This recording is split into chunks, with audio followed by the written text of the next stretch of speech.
नमस्कार, सुजस बुलेटिन में आपका स्वागत है। आपके साथ में हूं मुकेश कुमार। आइए बिना किसी देरी के शुरुआत करते हैं शाम की खास खबरों की। मनरेगा में हो रहे फर्जीवाड़े पर अब लगेगा अंकुश। हाजिरी के लिए नई तकनीक का सहारा लेगी सरकार। प्रधानमंत्री नरेंद्र मोदी मध्य प्रदेश के 2 दिवसीय दौरे पर हैं। पीएम मोदी ने Balaji cancer institute and research centre का किया डिजिटल शिलान्यास। मुख्यमंत्री भजनलाल शर्मा ने कहा, राजस्थान के जन जन प्रदेश के कण कण को समर्पित है इस बार का बजट। राजस्थान पुलिस अकादमी में होगा पुलिस अलंकरण समारोह। 64 पुलिस अधिकारी एवं कार्मिक को मिलेगा पदक। मुख्यमंत्री भजनलाल शर्मा के कार्यकाल में प्रशासन एक्शन मोड पर है। प्रशासन ने मनरेगा में हो रही गड़बड़ियों को रोकने के लिए कई प्रयास कर रही है। अब श्रमिकों की अनियमितताओं पर अंकुश लगाने के लिए सरकार की ओर से नई कवायद शुरू कर दी गई है। प्रशासन अब श्रमिकों की वास्तविक हाजिरी दर्ज करने के लिए नई तकनीक का सहारा ले रहा है, यानी एआई तकनीक हाजिरी के ऐप में शामिल की जा रही है। इससे अब श्रमिक की हाजिरी पलक झपकने और हेड काउंट करने में आसानी होगी। उसी के अनुसार एनएमएमएस यानी नेशनल मोबाइल मॉनिटरिंग सिस्टम पर हाजिरी दर्ज होगी। इसका बड़ा फायदा यह होगा कि इससे फर्जी हाजिरी पर लगाम लग सकेगी। इससे पहले भी सरकार की ओर से एनएमएमएस ऐप के जरिए श्रमिकों की उपस्थिति दर्ज की जा रही थी, लेकिन अभी भी उसमें गड़बड़ियों की आशंका रहती थी। ऐसे में एनएमएमएस ऐप में अब नई तकनीक जोड़ी जाएगी। इसके लिए ग्रामीण विकास एवं पंचायती राज विभाग की ओर से कार्मिकों को प्रशिक्षण भी दिया जा रहा है।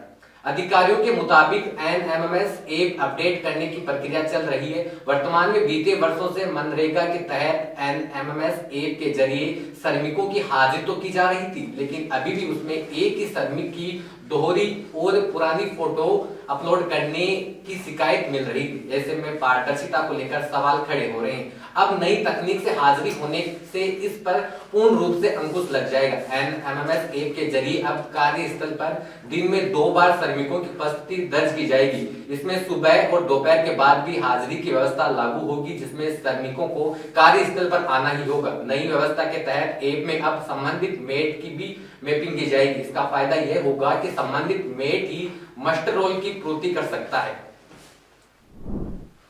राज्य के बजट 2025-26 को मुख्यमंत्री भजनलाल शर्मा ने प्रदेश के जन जन और कण कण को समर्पित बताया है। मुख्यमंत्री ने कहा कि यह बजट राजस्थान के समृद्ध और सतत विकास को सुनिश्चित करेगा। आइए जानते हैं इस बजट की प्रमुख घोषणाओं के बारे में विस्तार से। राजस्थान सरकार ने विधानसभा में राज्य बजट 2025-26 प्रस्तुत किया है। मुख्यमंत्री भजनलाल शर्मा ने इस बजट को प्रधानमंत्री नरेंद्र मोदी के विजन और जनता से किए गए वादों पर आधारित बताया है। खास बात यह है कि सरकार ने केवल 1 वर्ष में अपने संकल्प पत्र के 58% से अधिक वादों को पूरा कर दिया है। मुख्यमंत्री ने स्पष्ट किया है कि उनकी सरकार प्रदेश में $350 बिलियन की अर्थव्यवस्था में बदलने के लिए कटिबद्ध है। इसके लिए शिक्षा, स्वास्थ्य, कृषि, रोजगार और बुनियादी ढांचे में कई ठोस प्रावधान किए गए हैं। स्वास्थ्य क्षेत्र में भी इस बजट में बड़ी घोषणाएं की गई है। मुख्यमंत्री आयुष्मान आरोग्य योजना के तहत 3,500 करोड़ रुपए का महाकोष गठित किया जाएगा, जिसमें विशेष रूप से वरिष्ठ नागरिकों, किशोरों और दिव्यांगजनों के लिए नए पैकेज जोड़े जाएंगे। इससे प्रदेश में स्वास्थ्य सुविधाओं का विस्तार होगा और अधिक से अधिक लोग लाभान्वित होंगे। बजट में आधारभूत संरचना के विकास पर भी खास जोर दिया गया है। 9 ग्रीनफील्ड एक्सप्रेसवे बनाए जाएंगे, जिनकी लागत लगभग 60,000 करोड़ रुपए होगी। इसके अलावा 21,000 किलोमीटर लंबी सड़कों के निर्माण के लिए 6,000 करोड़ रुपए का प्रावधान किया गया है। इससे प्रदेश की कनेक्टिविटी को मजबूती और आर्थिक गतिविधियों को गति मिलेगी। राजस्थान के नए बजट में जन कल्याण की अनेक योजनाएं पेश की गई है। मुख्यमंत्री भजनलाल शर्मा ने इसे सबका साथ सबका विकास के सिद्धांत पर आधारित बताया है। अब देखना यह होगा कि ये बजट प्रदेश के विकास की रफ्तार को किस हद तक बढ़ा पाता है। फिलहाल बजट पर प्रतिक्रियाओं और विशेषज्ञों के विश्लेषण के लिए बने रहिए हमारे साथ।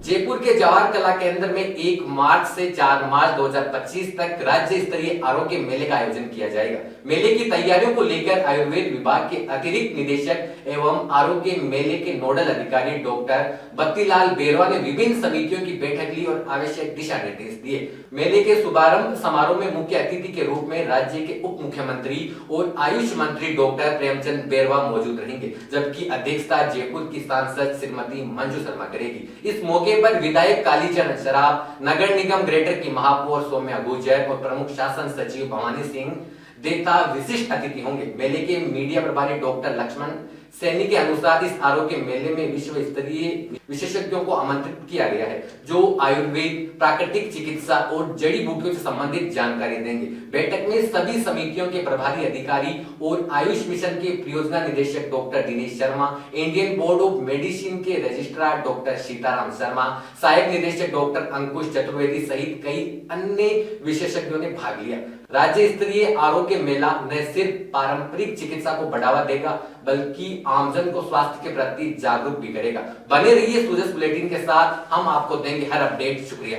प्रधानमंत्री नरेंद्र मोदी रविवार को 2 दिवसीय दौरे पर मध्य प्रदेश पहुंचे हैं। पीएम मोदी ने छतरपुर में बागेश्वर धाम में Balaji cancer institute and research centre का डिजिटल शिलान्यास किया।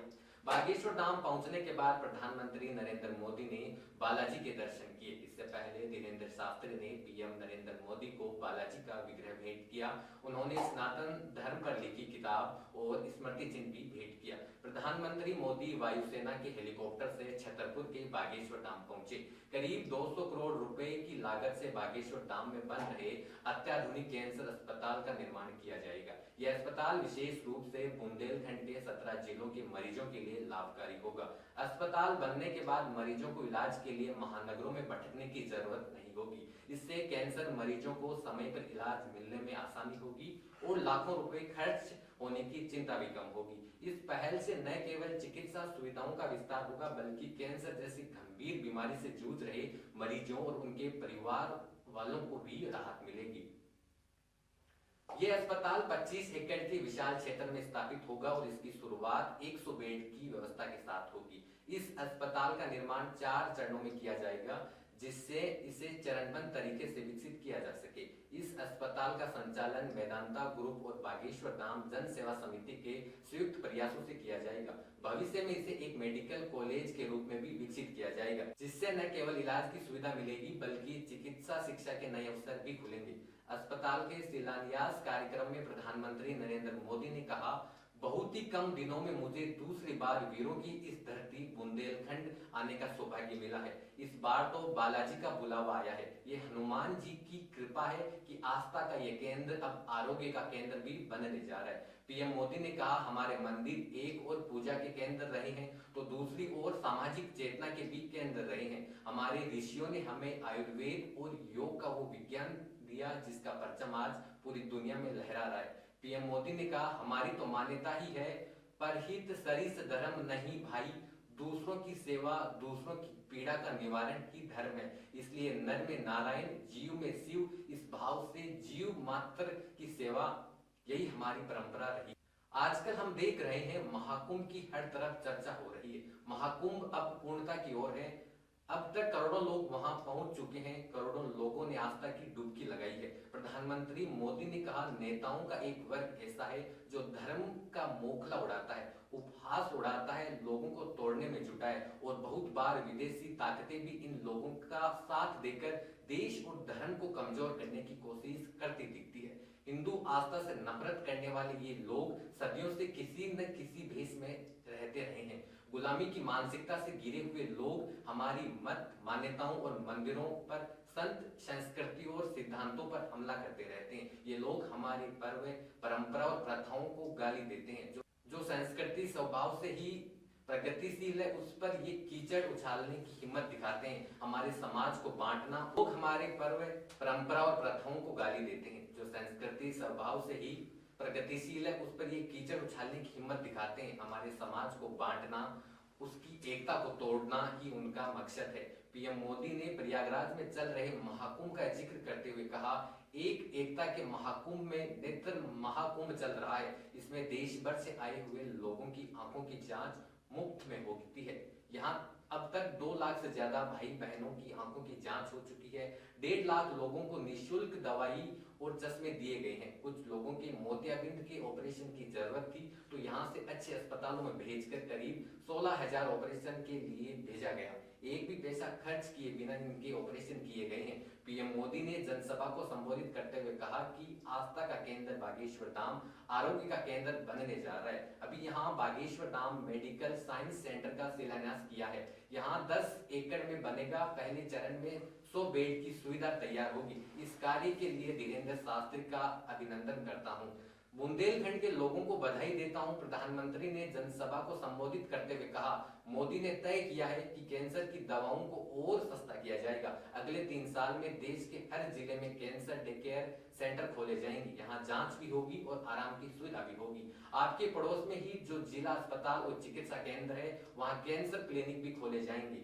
पीएम मोदी ने कहा कि कैंसर का जिक्र करते हुए कहा, इसको लेकर सही जानकारी भी बहुत जरूरी है। ये छुआछूत की बीमारी नहीं है। कैंसर का खतरा बीड़ी, सिगरेट, गुटखा और तंबाकू से बढ़ता है। इसलिए कैंसर फैलाने वाले इन सब नशे से आपको दूर रहना और दूसरों को भी दूर रखना है। मैं आशा करता हूं कि अगर हम सावधानी रखेंगे तो बागेश्वर धाम के इस अस्पताल पर बोझ नहीं बनेंगे, यानी यहाँ आने की जरूरत नहीं पड़ेगी। साथियों, मोदी आपका सेवक बनकर आपकी सेवा में जुटा है। मैं पिछली बार जब छतरपुर आया था तो यहाँ पर मैंने हजारों करोड़ों की योजनाओं का लोकार्पण और शिलान्यास किया था। आपको ध्यान होगा, इनमें 45,000 करोड़ रुपए की केन बेतवा लिंक परियोजना थी। ये परियोजना न जाने कितने समय से अटकी थी, न जाने कितनी सरकारें आई और चली गई, लेकिन ये परियोजना लटकी रही। ये काम तब पूरा हुआ जब आपने मोदी को आशीर्वाद दिया।